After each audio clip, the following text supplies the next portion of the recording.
Question 8, the last one. We did something similar earlier, didn't we? We need to find out what P and Q are. So first of all, we'll multiply that all out. If you multiply all that through, you can figure out what the complex number here is. So the real part is P minus 3Q. And the imaginary part there then is going to be 3 plus Q. 3p plus qi.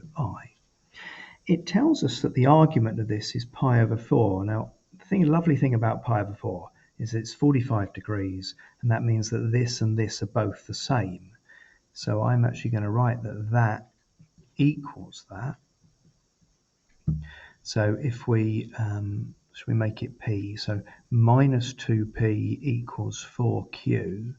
So P equals minus 2Q. And that's the first part of the simultaneous equation now. The other piece of evidence you've been given is that the modulus of Z is 20 root 2.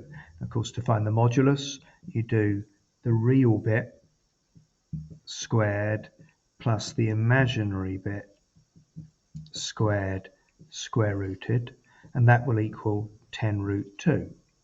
Square both sides, we'll get rid of that, we'll get rid of that. Square both sides there.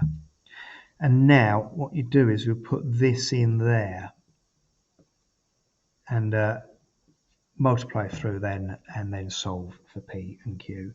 Remembering that P's got to be positive, so you could just get rid of one of those there.